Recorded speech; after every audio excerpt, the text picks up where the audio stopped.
15th of November via Microsoft Teams.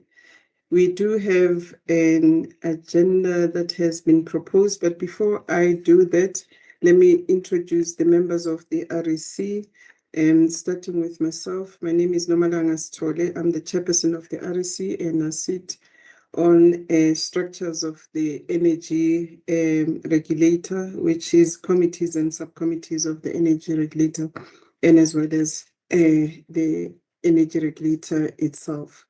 And I have here two members of this committee. I have Ms. Massetti, who is the member of this committee, a chairperson of the Pipe Gas Subcommittee and Electricity Subcommittee, and she sits on other subcommittees and committees of the Energy Regulator and the regulator itself. Ms. Massetti, do you want to greet? Thank you, Chairperson. Good morning, good afternoon to you, Mr. Mkhize, and good afternoon to the members of the public that are joining at this meeting just to observe the deliberations. Thank you very much. Thank you, Ms. Massetti. And the other member of the subcommittee, of the committee rather, it's Mr. Mkhize, who is the chairperson of the Petroleum Pipeline Subcommittee and a member of other committees and subcommittees of the Energy Regulator, and also sits as a member of the regulator itself. And Mr. Mkhize? Thank you, Chairperson. Good afternoon to you. Good afternoon to Madam Massetti, as well as the staff and management of NERSA, not forgetting the members of the public that are following us through the various live streaming platforms. Thank you. Thank you very much, Mr. Mkhize. Members, in terms of the agenda, we've got one agenda item for the open session of our meeting, and the rest are for the closed session. And with that, members, can I get an indication that you do adopt the agenda as presented? By show of hand, please. Thank you, Mr. Mkhize. I support. Thank you, Ms. Massetti. The agenda is adopted. We then move on to the next item, which is the declaration of interest. Members, are there any declaration of interest that you would like to make verbally? I don't see any hand, and may I then request that we complete the forms that have been provided by the secretary for this committee and send them back to her once they're completed. And may I also request that all those who have attended this particular meeting to do the same. On that note, we have one item, as I've indicated earlier, that is for the open session, which is an application by Everence Highfield Steel and Vanadium Pty Limited for a license to operate a gas distribution facility in the Highfield Industrial Park of Emalahleni Local Municipality in Mpumalanga. Mr. Ngumalo, if you can assist the committee in terms of who is going to lead the submission for the consideration of the members. Over to you. Thank you, Chairperson. Ms. Ntomfuthi Ntabete will lead in the application, but just to again remind members that this application were indicated during the debriefing on the 13th of August of October, that it related to certain facilities that were constructed prior to existence of NERSA and that were picked up during compliance inspections. So essentially what we are doing now is basically regularizing that situation that was observed through the proper application by Everest to have a proper license for the operation of those facilities. Ms. Tabete can come in and take us through the application. Thank you, Mr. Tabete. Ms. Tabete, over to you. Thank you, Chairperson, and good afternoon to everyone. I will take the application as read. The Energy Regulator received an application to operate gas distribution facilities from Everest Highfield Steel and Vanadium, located in the Highfield Industrial Park of the Emalahleni Local Municipality in the Mpumalanga Province. The application under review consists of the following: a carbon steel distribution pipeline, a customer metering station, a pressure reducing station, and a pressure reducing station, and metering station, which is PRMS. The applicant seeks to acquire a license for the operation of gas distribution facilities at its site that it has been operating without a valid license issued by NERSA.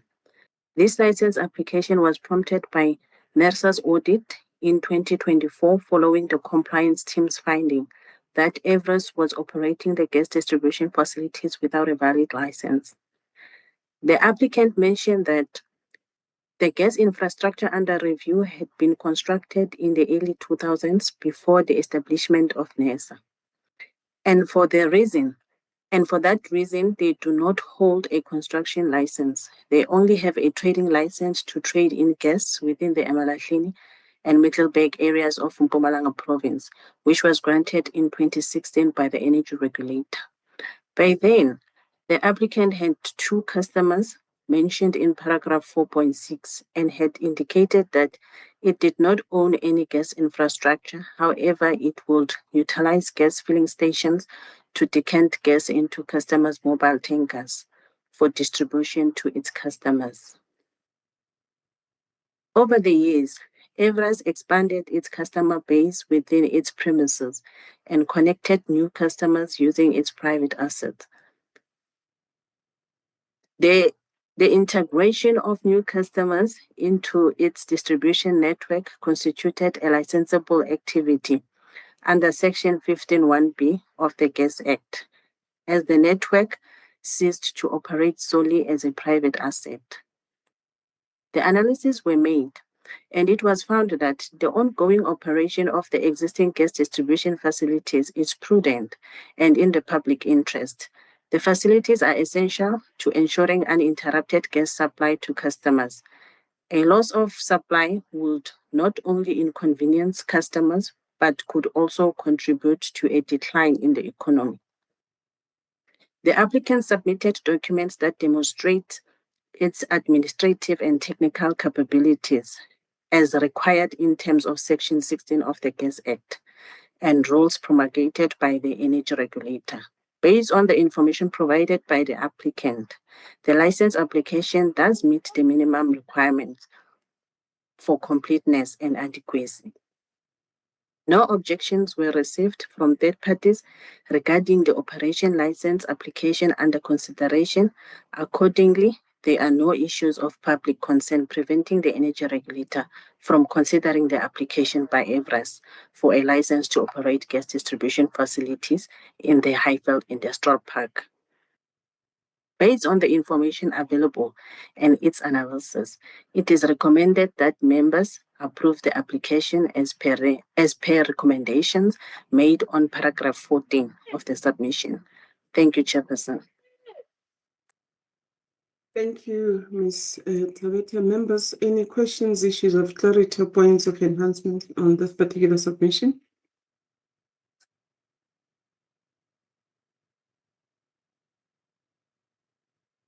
Yes, Mr. Mkize, you may come in. Yeah, that's it. Thanks, and thanks to Madam Tabeta for the presentation. I just would like to touch on a few things. There is a time lag of the 31st March March when you look at paragraph 1, and then you look at paragraph 2, which then talks to the 12th of August. That lapse of time, what actually transpired there?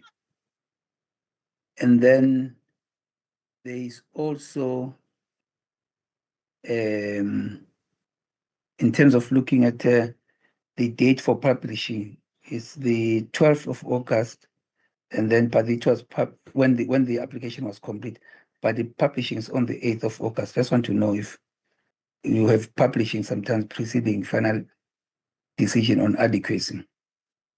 And when you talk of paragraph 4, if you may just enhance by stating exactly when these compliance audits were made or were undertaken, because if it just gives a sense in terms of attention to compliance and monitoring and enforcement. And I think that when you look, for example, paragraph 5, it is a repeat of paragraph 2, that long first sentence, if you may just find a way of doing away with the bulk of that.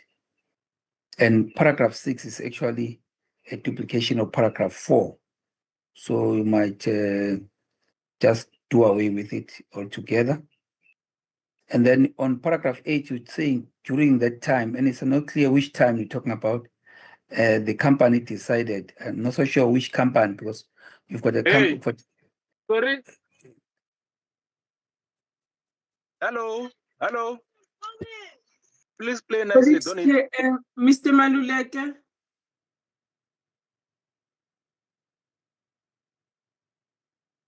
You may proceed, Mr. Mkhize. Yeah. And then you've got here, you're talking of this in paragraph 10 on the 7th of November, 2016. You said at that time the applicant did it indicate that then or lately now in this new application that the applicant indicated it did not own any gas infrastructure and you would utilize gas filling stations to decant gas into customer mobile tankers for distribution to the designated customers. So was this aimed to mislead or what? I don't understand this portion. And you're talking now of them having received or been issued with a trading license. And my understanding is that in terms of trading, they are trading in Malahleni.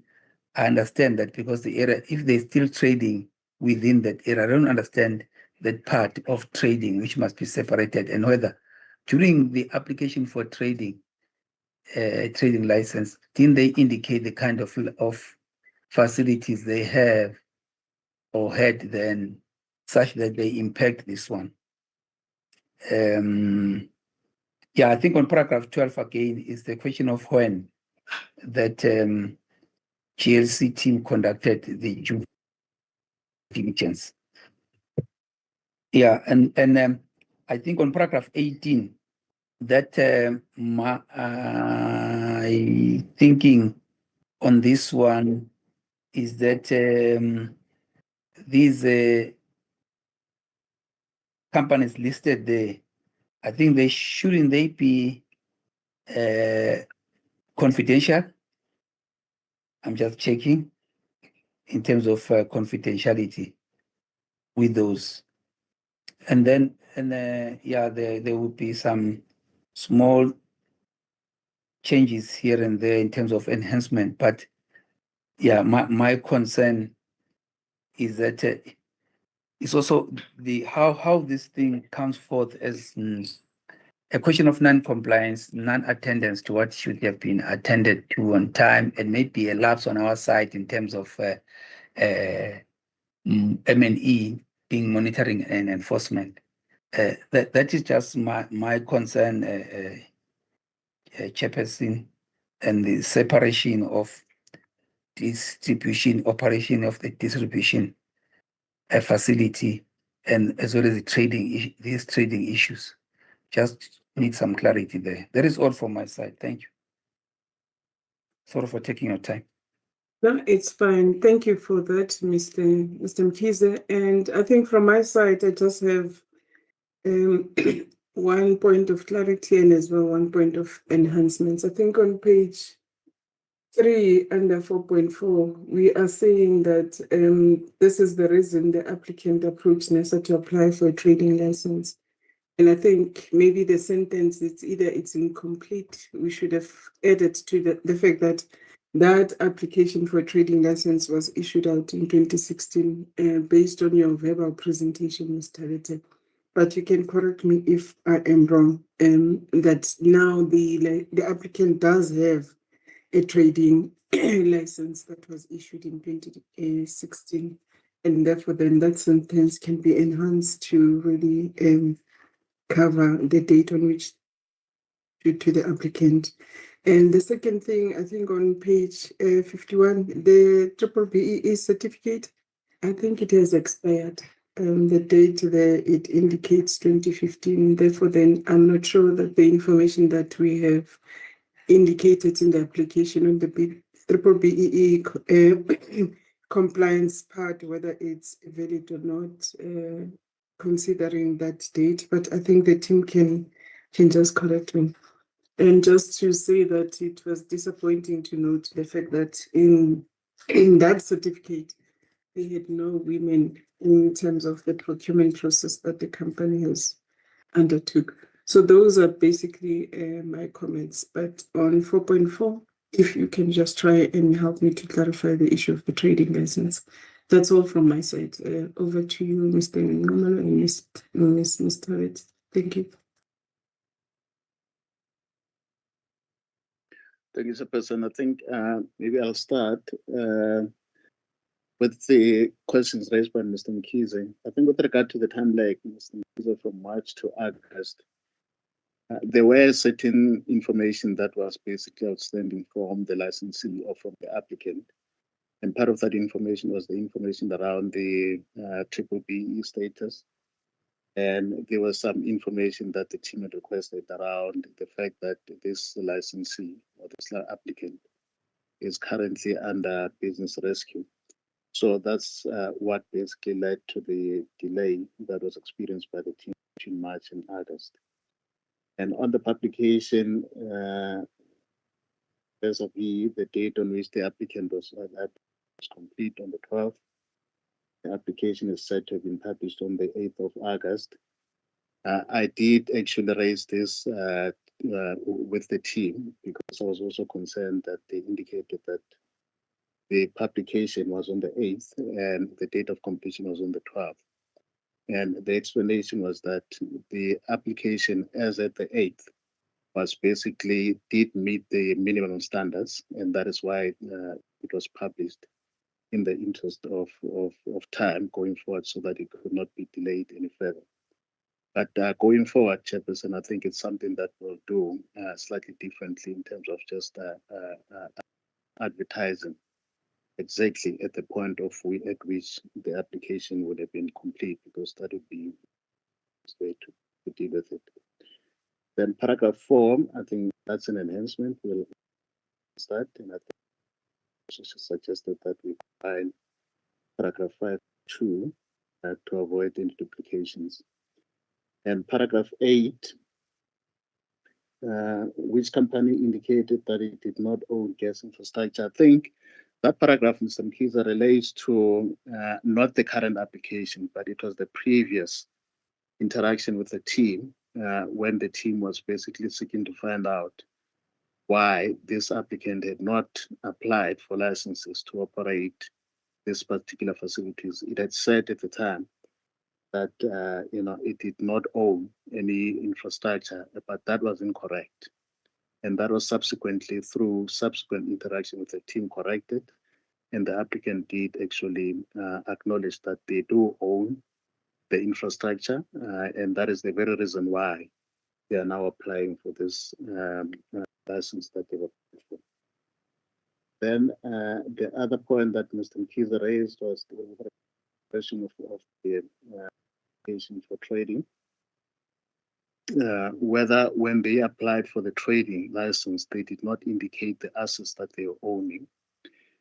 When they applied for the trading license, it was during that time that they were still basically under the impression that they did not own these assets. And basically what they were claiming is that the only assets that they were having were those that they were using for basically internal use within the plant. And then, that's why the team had to go back after that to basically follow up and inquire further as to exactly what the nature of these assets were. And that's when then the applicant has acknowledged and considered that indeed it does own those assets. And then on the companies listed in paragraph 18, yes, I think I agree that should be confidential because those are customers. I think it was just probably an error. We'll correct that going forward and just highlight those as confidential. And then proceeding to Ms. Tole's input and questions. First, on the EBRAS applying for a license, and the reason, and as to whether that was the the reason why they then came forward to apply for a license to NERSA. I think, Ms. Tola, you are correct. Indeed, the reason that they came forward to apply for this license is because the compliance team did pick up during inspections that they were operating these assets without a license, and they were then directed, as we had mentioned during the debriefing, that we actually issued a letter of non-compliance to this particular applicant. And on the strength of that notice, then they came forward to basically apply for the license that they've applied for. So that was the reason. And basically the fact that they had to regularize the operation of those assets that they're using to basically trade to certain customers.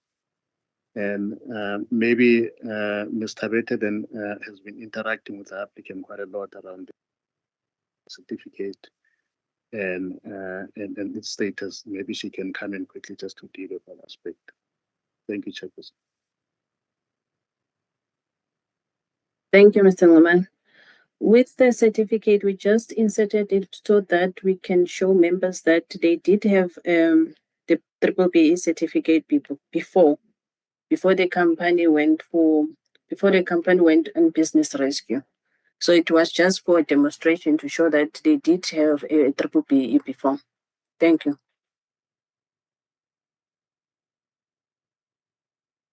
Thank you, colleagues.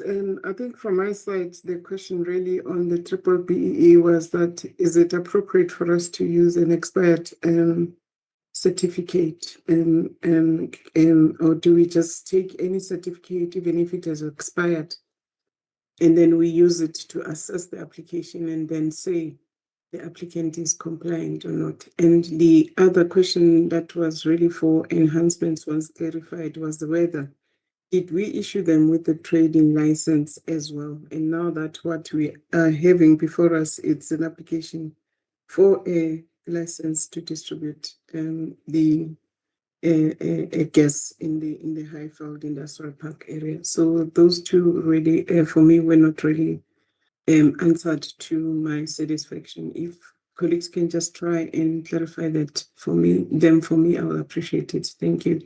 And I see Mr. Mkiza's hand is also up. Mr. Mkiza.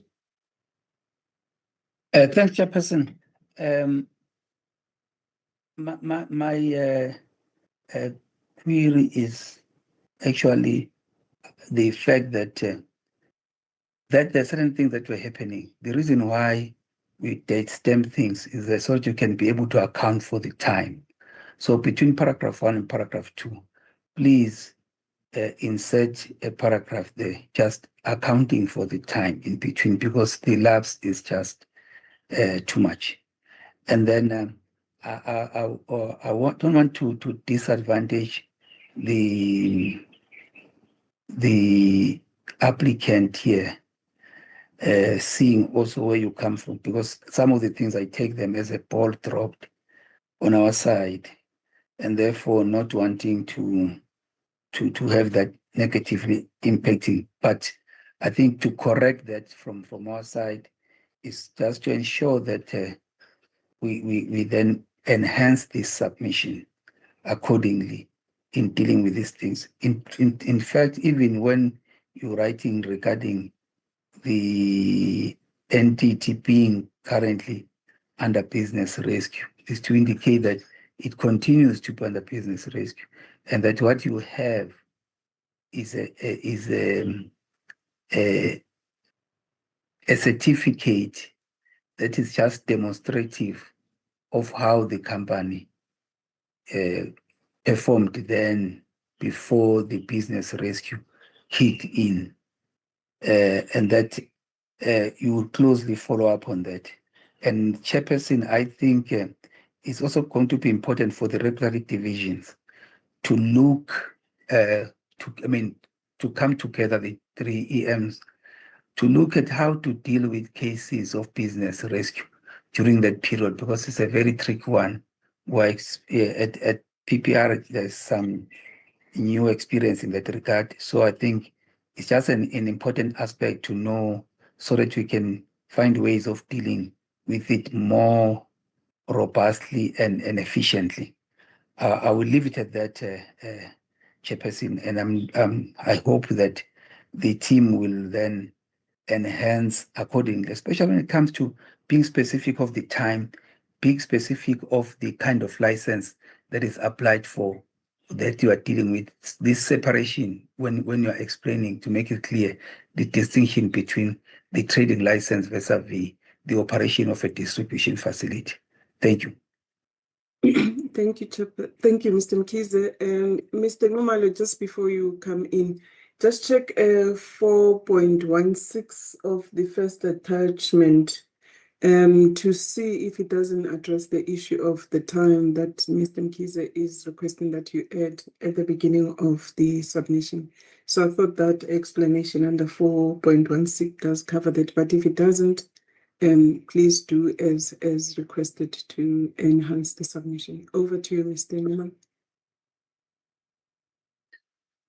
Thank you, Chairperson.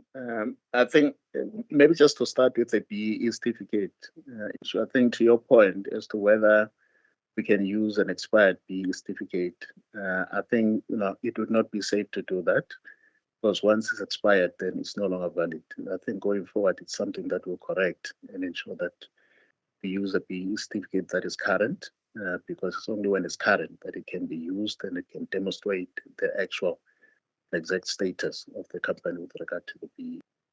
But maybe just to add to that, Chairperson, members will recall that we had indicated that this company is having challenges around its BEE status simply because of the fact that it's currently under business rescue. They did indicate that.